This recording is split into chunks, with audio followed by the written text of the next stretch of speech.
International trade की बात हो रही है, इकोनॉमी की बात भी हो रही है, पैसे की, लेन देन की। ट्रेड पूरी दुनिया में आपस में सारी कंट्रीज करेंगी तो पैसे का भी लेन देन ट्रांजैक्शन होगी ना।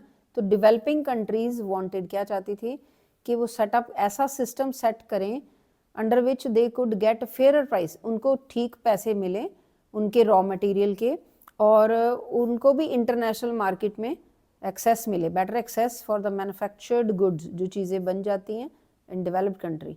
डेवलप्ड कंट्री मार्केट में जो चीज़ें, गुड्स मतलब चीज़ें जो मैन्युफैक्चर होती हैं, उनको भी, उसका भी एक्सेस मिले, ये डेवलपिंग कंट्रीज चाहती थी। Developing countries must be entitled to regulate and control the activities of multinational multinational, हाँ, corporations.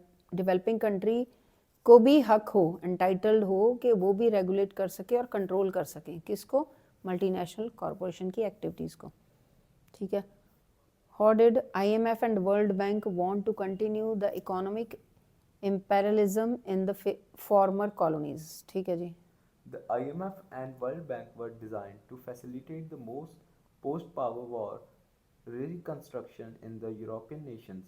However, Europe and Japan rapidly rebuilt their economy and grew less dependent on the IMF and World Bank. हाँ, IMF और world bank जो है ऐसा design किया गया कि facilitate, मतलब हेल्प करे किनकी, वॉर के बाद, पोस्ट वॉर। कौन सी वॉर की बात हो रही, वर्ल्ड वॉर 1। तो रिकंस्ट्रक्शन, देखो वॉर में सारी चीज़ें डिस्ट्रक्शन होती, बड़ी डिस्ट्रॉय होती हैं, ठीक है। तो दोबारा करने के लिए, रिकंस्ट्रक्ट करने के लिए ये दो चीज़ें, वर्ल्ड बैंक और IMF ने हेल्प की यूरोपियन नेशन को। लेकिन यहाँ पे जापान जो था उसने रैपिडली, यूरोप और जापान ने फटाफट रीबिल्ड कर दी अपनी इकोनॉमी मतलब पैसा ठीक कर लिया, और ग्रू लेस डिपेंडेंट ऑन, इनके ऊपर कम डिपेंडेंट हुए।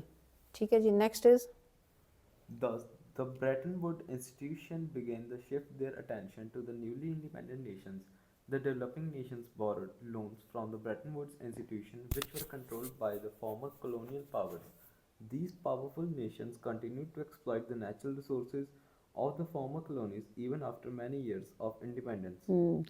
फॉर्मर कॉलोनीज जो पहले जहाँ पे वो राज करते थे ब्रिटिशर, ठीक है ना, तो ये जो बना वो ब्रेटन वुड इंस्टीट्यूशन, तो इन्होंने अभी भी कंट्रोल किया किसके ऊपर, और एक्सप्लॉइट भी किया, किन को एक्सप्लॉइट किया, जो कि पहली कॉलोनीज जिनके ऊपर वो उनका जो फ्री हो चुकी हैं, ठीक है, उनका राज नहीं चल रहा ब्रिटिशर्स का, फिर भी एक्सप्लॉइट किया उनके नेचुरल रिसोर्सेज के कारण।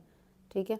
पावरफुल नेशन ने जो डेवलपिंग कंट्री थी उनके ऊपर उन्होंने उनके नेचुरल रिसोर्सेज को एक्सप्लॉइट किया। ठीक है, पैसे कम दिए और वो खुद यूज़ करिए। Next is